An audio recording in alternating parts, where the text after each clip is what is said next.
to present the Right Honorable Raila Odinga to you and thank you for your time and for being with us. Asanteni sana. The Honorable Raila Odinga.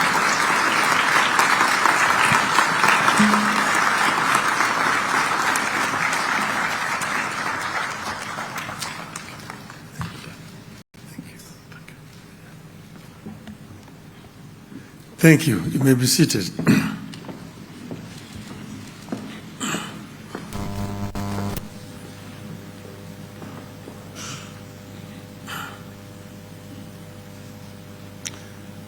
Your Excellencies, Honorable Prime Cabinet Secretary and Secretary of Foreign Minister of Foreign Affairs of the Republic of Kenya, Your Excellencies, permanent representatives of member states of the African Union, the leadership of the African Union Commission, which is here, friends of the African Union, ladies and gentlemen, good evening. Assalamu alaikum. Mes amis, bonsoir. Hamjambo.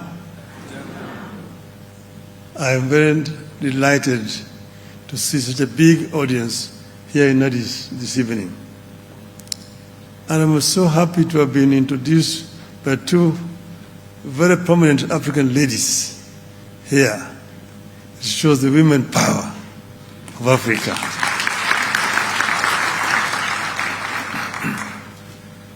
Allow me to begin by thanking all of you for making time out of your very busy schedules to come and listen to me and my vision for this great institution, the African Union Commission.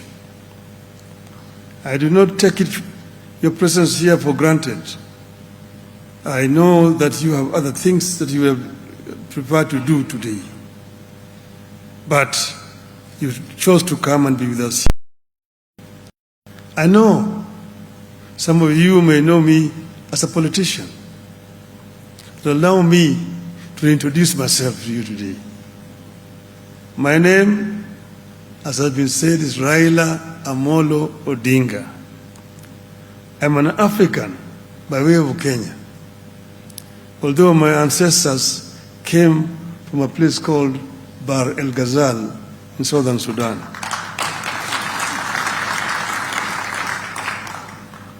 I am a mechanical engineer by training, a businessman, a former prime minister, a grandfather of 5, a father of 4, a husband of 1, that I know of, and a lifelong servant of Africa, but you may call me also Baba. Many of you have heard of me because of politics, which, as you know, can be a challenge.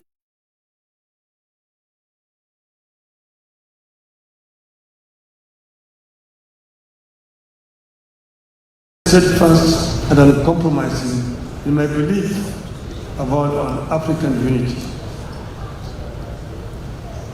I was born into the spirit of Pan-Africanism as the son of a pioneering leader, Jaramogi Oginga Odinga, and under his tutelage and guidance, I was exposed to the rich tapestry of Africa of exceptional leaders. I have witnessed both the continent's greatest aspirations and its most challenging trials. I have experienced the vision and dedication of the founding fathers like Nnamdi Azikiwe, Kwame Nkrumah, Julius Nyerere, Ahmed Sékou Touré, Gamal Abdel Nasser, Ahmed Ben Bella, and recently, Nelson Mandela. I have also lived through the collapse for that grand vision and have an occasion to watch as the world rapidly transformed, while back at home, we are developing at a slower rate. Thankfully, the vision of the modern AU as we know it was brought back to life by Presidents Thabo Mbeki, Olusegun Obasanjo, Abdoulaye Wade, and Abdulaziz Bouteflika. We thank them for their contributions. Indeed, Africa has given all of us the tools to succeed, which is why I'm determined to give back to Africa. And we're meeting here today in Addis Ababa.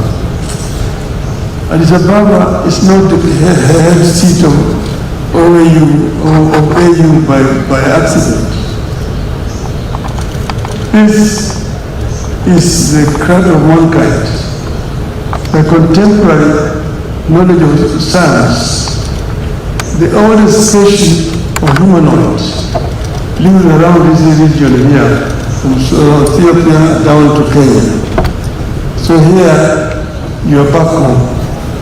And they say that Adam was the first human being who was an African.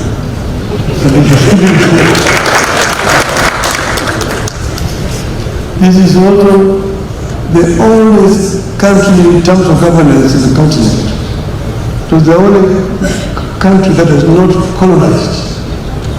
So what you see here is not ready for any kind of colonization.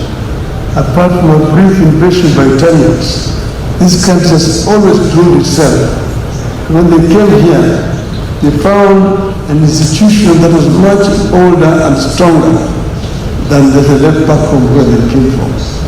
So you are proud that Africa actually is the mother of civilization. When Africans were struggling, Ethiopia offered support for liberation of Africa. And the liberation movement moved, and eventually Continental was defeated. So there were centers: Accra, Cairo, Addis Ababa, Dar es Salaam. Those were the origins of African Organization of African Union. 2.5 weeks ago, we were here in Addis Ababa to come at the launch of the refurbished African Hall, where the Organization of African Unity was founded in May 1963. At that time, I came under a different category. I was invited as a descendant of my father, who was one of the founding fathers of the Organization of African Union. At that time, a big part of Africa had already been liberated. They were represented by presidents. But there was part of Africa which was not free. Kenya was being one of them. Kenya, Zimbabwe, Zambia, then Rhodesia, Mozambique, Swaziland, now Eswatini, South Africa, Basuto land then, now Lesotho, Bechuana land then, now Botswana, West Africa, now Namibia, Equatorial Guinea, Guinea-Bissau, Sao Tome and Principe, and Cape Verde. So, in that congregation of the African leaders, presidents, the two people who spoke on behalf of the liberation movements, and that was Nelson Mandela, Jaramogi Oginga Odinga. So now we were invited as the descendants of the founding fathers to witness the opening of that hall. That is why I was here last time. Now, my extensive travels across the length and breadth of Africa have exposed me to the enormous riches and unexploited opportunities in our great continent. I have also had the opportunity to serve the African Union High Representative for Infrastructure Development in Africa between 2018 and 2023, for which I remain profoundly grateful. But I've also represented the AU in other capacity. When Ivory Coast was in turmoil, the then chair of the AU, Mr. Jean Ping, approached me and asked me to be the African Union representative to mediate the crisis in Ivory Coast. I have also been involved in other peace initiatives in Burundi under Maldimu Julius Nyerere to negotiate peace in Burundi. I was also involved in Mozambique when there was a crisis, when the opposition had refused to accept the results and they needed somebody to go and bring them together. I was involved in the negotiations in Mozambique. So I understand Africa from other perspectives. But I was asked by the current chair to be the High Representative of Africa on the field of infrastructure. And I know most of the representatives here from that perspective. This position gave me the opportunity to further appreciate Africa's myriad infrastructural and associated challenges. Here we were dealing with several infrastructure across the continent. We were dealing with trans-African highways, because Africa has got a elaborate program, PIDA, Program for Infrastructure Development in Africa, with presidential champions for all these infrastructure projects. But there are several challenges that are being faced. That position gave me the inside story of what needs to be sorted out in the African Union. We are dealing with trans-African highways, the Cape to Cairo, the Tunis to the Cape, the Dakar through Bamako, Khartoum to Djibouti, the Dakar to Lagos, Lagos to Mombasa. Then you have the trans-African high-speed railway networks from Beira in Mozambique through Zambia, DRC to Lobito in Angola, and then down to Walvis Bay in Namibia. Then you have the trans-African high-speed railway, again from Lagos through the western coast all the way to Cairo.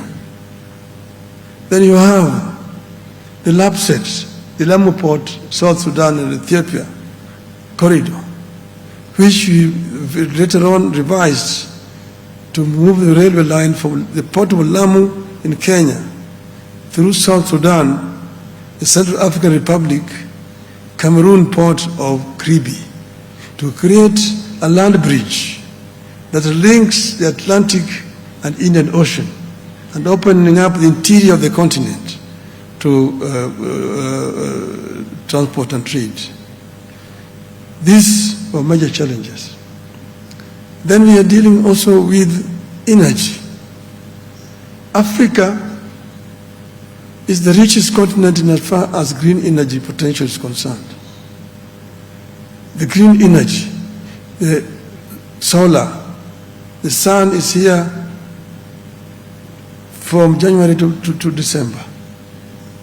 Then if you've got geothermal potential in the Rift Valley, then you've got wind potential around the continent. You've got the hydro potential in the continent. These are the areas. In the Inga Dam in Congo, you can generate over 100 gigawatts of power. And then you can use that to supply energy across the continent and lower the cost of energy in the continent. You have got the Southern African Power Pool, you've got the Eastern African Power Pool, the Central African Power Pool, the West African Power Pool, and the North. And you can interconnect these power pools and bring down the cost of energy to what is acceptable universally. In some places in the continent, like if you go to the Gambia, the cost of electricity is 38 US cents per unit. What can you do with that? In some places, it is 4 US cents per unit. So if you want to be able to process the raw materials that are available in abundance in the continent, you must address the issue of energy acceptability in our continent. And that was one of the issues we dealt with. The issue of high-speed connectivity, fiber optics, was another one, to connect all the African capitals so that communication can become much easier and faster and give our people access to the internet. Then the open skies was another issue. Open skies to bring down the cost of air transport in the continent. Africa is huge, and the infrastructure down on the roads and highways and railways are not fully developed. But you've got the skies, which are free. You don't need to construct anything. All you need is just construct airports and buy planes. That's all. But then there are barriers which have been put there. Each and every country has got their own air traffic control. And to fly the airspace, you have to get a permission and you have to pay. And this makes the air transport so expensive in Africa, where the air transport is mostly needed. The air transport in Africa is much more expensive than it is in Europe. In Europe, they've got one European air traffic control. And once you've been cleared, you can't just fly, you only inform the other countries that I'm overflying, and you have no problem. In Africa, you have to wait days to be given a clearance if you are trying to fly with your own aeroplane. The other time, I was trying to fly from Dar es Salaam to Niamey in Niger for a conference. I was holed up in Dar es Salaam in a hotel for 10 hours because you must get an overflight clearance over Uganda, DRC, Central African Republic, Cameroon, Nigeria, and Niger itself. At that time, I was going for the funeral of the president of Namibia. I'm sitting in Nairobi at the airport for 3 hours to get clearance over Tanzania, DRC, Zambia, Botswana, and Namibia itself. So these are self-imposed restrictions on our continent. This is what we call the low-hanging fruits that you can harvest without a problem. But these are still there as a challenge. These are some of the problems that we were dealing with when I was there. And I'm saying that this means a challenge that we need to deal with going forward. Then, in the continent, we have the youth. The youth is the biggest asset that we have in our continent. The African continent is a young continent because 70% of our youth are below the age of 35. This can be either an asset or it can also be a challenge. Because the youth, if they are not empowered, they become a drag on the economy. They become drug addicts. They become criminals. And they become a drag on the economy. or if they're empowered with skills.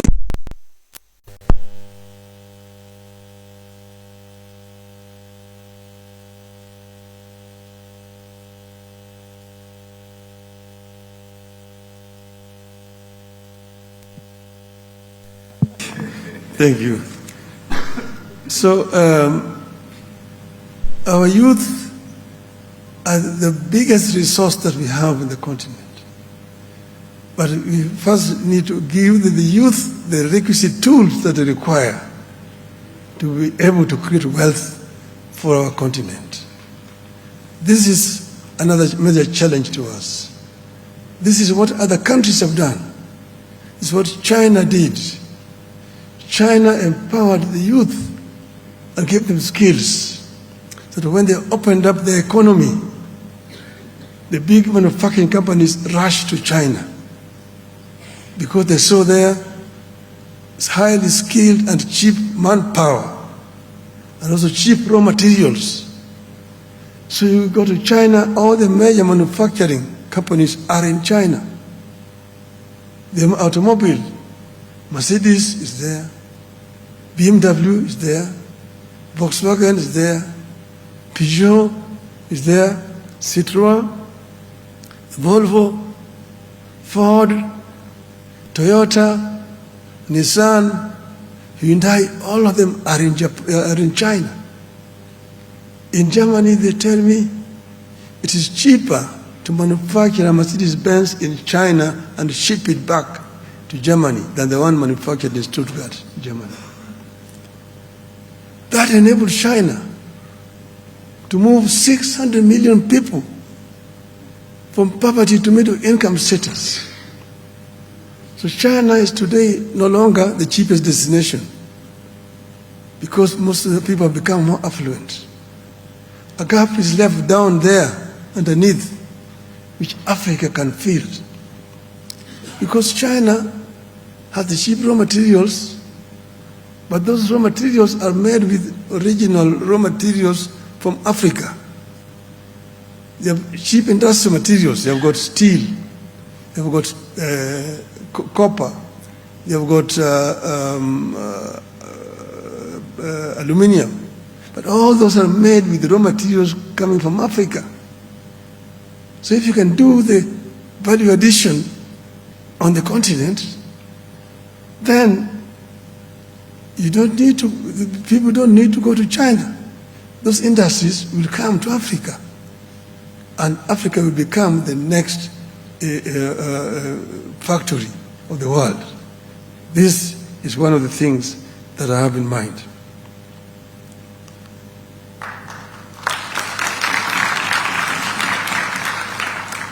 This unity has undermined our ability to mobilize our resources, to catalyze the collective dreams of the continent's citizens. Africa's unity is therefore sacred to me.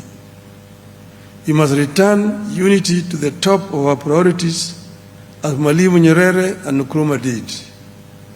Without unity in a fast consolidating and changing world, Africa will continue to be marginalized, exploited and irrelevant.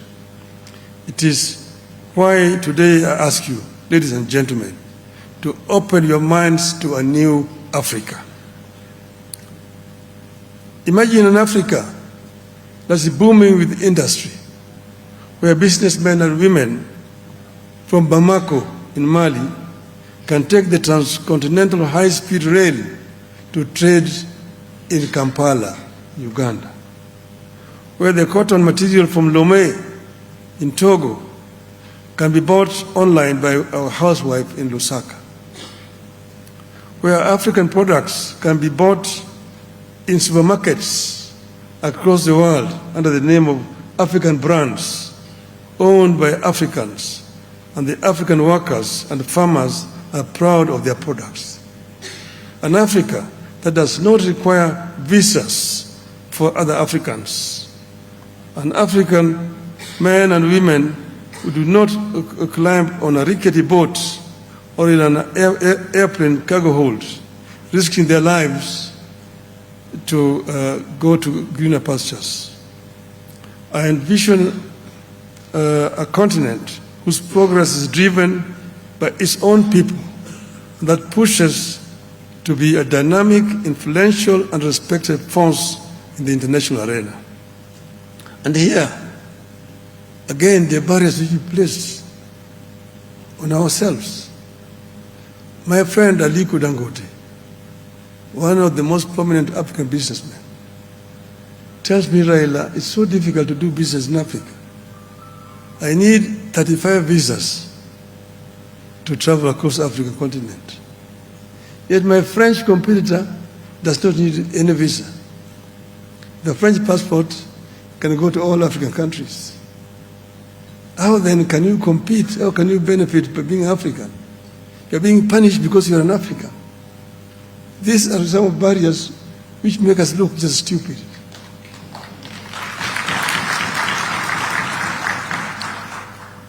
In Europe, when I was living there, traveling in Europe was very difficult. You had to have a visa. When I was traveling from Germany to Britain on a train, I needed a visa to transit through Belgium or Holland, 2 visas. And if you did not have that visa, they put you back on the train back to where you came from. Today, you don't need a visa in Europe. The Schengen visa, you can go to any country in Europe. You only get, if you're traveling by road, you only get to know that you have crossed the border by seeing the different registration numbers. And so Europe has become a village. Why can you not do that in Africa? I intend to see that we introduce Africa, the AU visas, like the Schengen visa.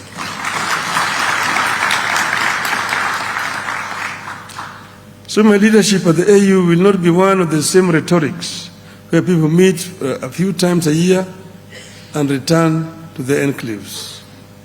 My leadership will be pegged on the dreams of our forefathers who expected that by now Africa would roar in one united voice. So here we know every year there's a General Assembly here. The jets come, land, and they move in here. Coming into these premises is not as easy as you came today. Today it was easy because we are coming to meet a candidate. Then those days there's a lot of security. Then there's a lot of talk in the halls here. Monsieur le Président, this and that, resolutions are passed, and off the jets will leave again Addis Ababa.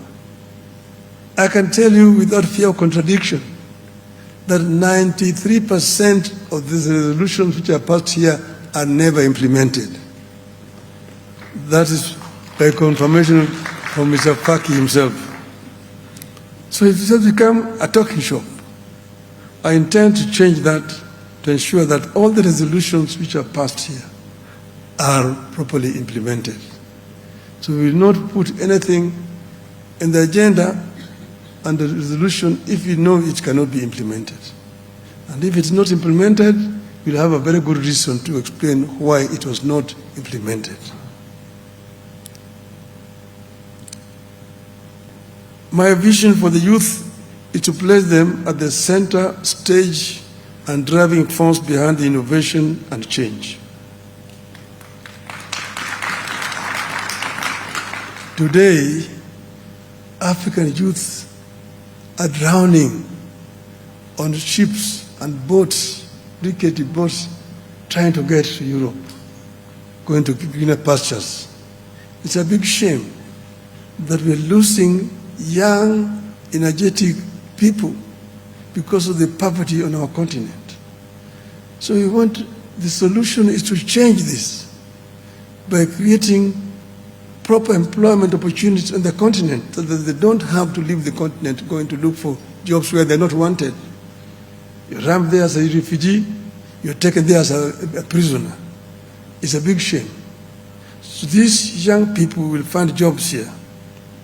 Picture vibrant cities buzzing with energy as young entrepreneurs leverage technology and creativity to build dynamic businesses. With AI, and digital resources at their fingertips, they invent solutions for our unique challenges, transforming agriculture with smart farming technologies, revolutionizing healthcare with telemedicine, and reshaping education through accessible online platforms. Our young minds are not just participants in the global economy. They are leaders, innovators, and change makers. My economic transformation plan envisions an economically transformed continent, thriving on the richness of its resources and the unity of its people, a continent that not only sustains itself, but is a powerhouse of global trade. The African Continental Free Trade Area will be more than a policy. It will be a reality.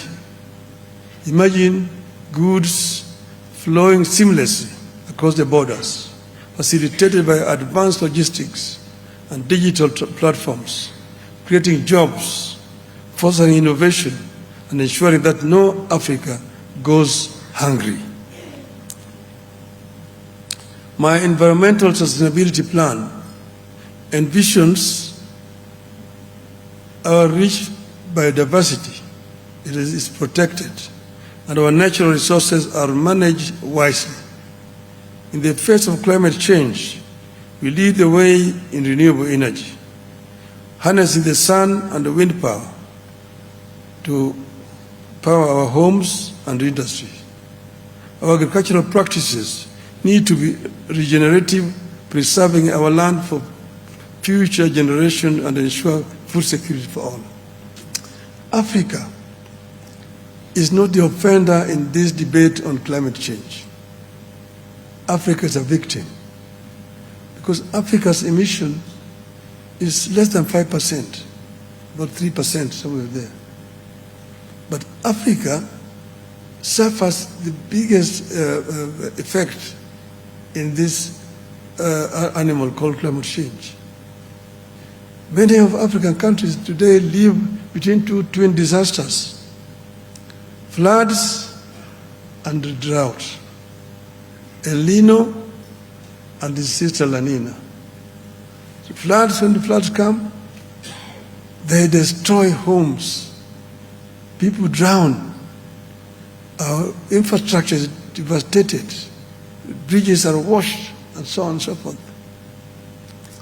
And when the drought comes, livestock is dying. People go hungry. There's no food, famine, and so on. So first, we need to make our contribution to this agenda of climate change by greening Africa, rolling back the desert. But we are also the biggest arable land available today on the planet Earth. So we make use of what we have on the continent. But in the negotiations for compensation, if we go as Benin, as Cape Verde, as Egypt, as Senegal, as Kenya, they just look at you. I have been in those COPs. I was in COP 15, I was in COP 16, I was there in Copenhagen, I was in Cancun, Mexico. I've been in a number of those COPs. I was in Sharm el Sheikh. Now I'm not going to Baku next week. It's Baku, and next year it is in Brazil. But it's a talk show. People talk and they keep on pushing you. They make promises of billions, but when it comes to contributions, nothing is happening. But if Africa negotiated as Africa, it will be a different matter altogether. But if you go as individual countries, you will keep on being pushed left, right, and center.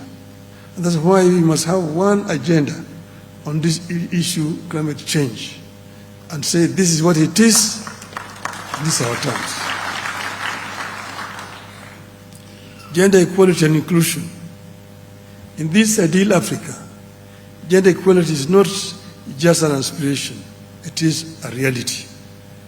Women and girls are empowered, need to be empowered to pursue their dreams, leading in every sector, from technology and politics to education and business. African woman has made a lot of contribution in history.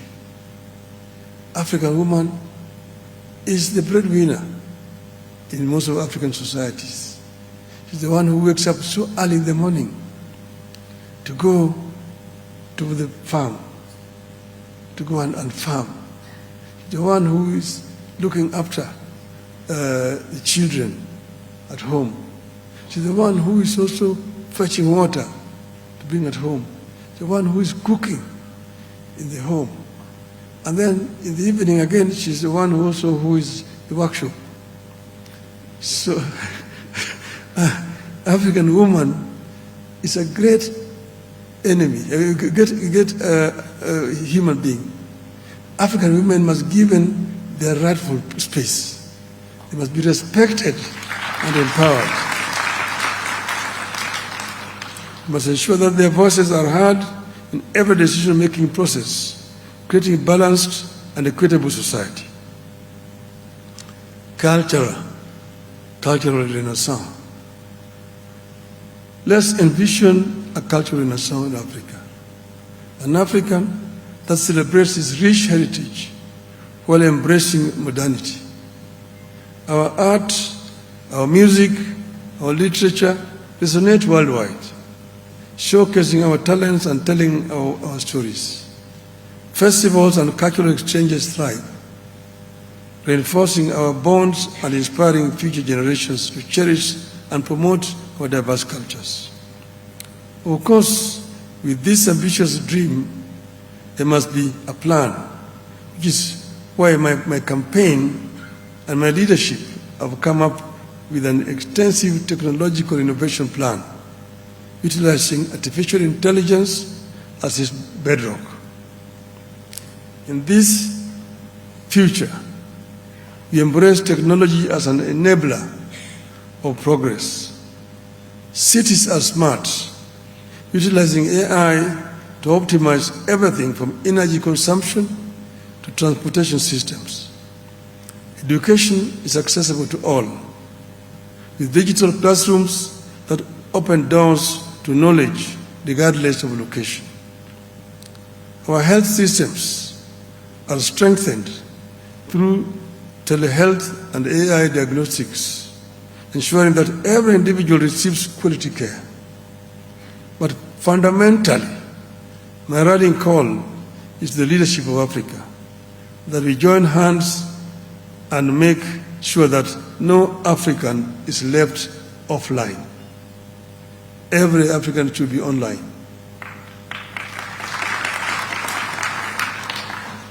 And now let me conclude. A call to action. Today I invite each one of you to imagine this Africa, a continent bursting with potential and brimming with possibilities. As I present my candidacy for the position of chairmanship of the African Union Commission, I'm committed to turning this vision into reality. But I cannot do it alone. It will take all of us, leaders, innovators, and every citizen working collaboratively to dismantle barriers, foster unity, and pursue excellence. Together, let us harness our collective power to create a future where Africa stands tall on the global stage, an emblem of resilience, creativity, and unity. Let us embark on this journey towards a brighter and more prosperous Africa. Africa is the richest continent on the planet Earth in terms of strategic raw materials that have made other parts of the world rich. The paradox is that the richest in terms of resources is also the poorest in terms of living conditions of these people. This is what we need to change. so that African people can be rich people. We have been blaming others in the past, but the time for blame game is gone. Now is the time to act as Africans, and we take our destiny in our own hands, and we work collaboratively to uplift the living conditions of African people. There are those people who do not believe that Africa can develop. So they are what they call Afro-pessimists. Afro-pessimists are those who think Africa is a lost cause. But the Afro-pessimists, like myself, are those who believe in the ability of the African people to develop Africa. Africa will not be developed by foreigners coming to Africa. The foreigners will come to invest, not to develop, but to make money. But ultimately, Africa will be developed with the brains and energies of the African people. And that's why you've seen the story I tell of the African lion. That African lion is a very resilient animal. And here the African lion is giving a message to the Asian tiger. The African lion is, as you know, Africa, the lion is a revered animal. The Cameroonian soccer team is called the Indomitable Lions. The Senegalese soccer team is called the Lions of Teranga. The Moroccan national team is called the Atlas Lions. And in East Africa, we call the lion Simba, Mfalme wa Msitu. That the lion is the king of the jungle. When it roars, the other animals listen. So the African lion is giving a message to the Asian tiger. That you, the Asian tiger, you have danced alone on the stage for far too long. I was asleep in the jungles of the Congo. But now I'm awake.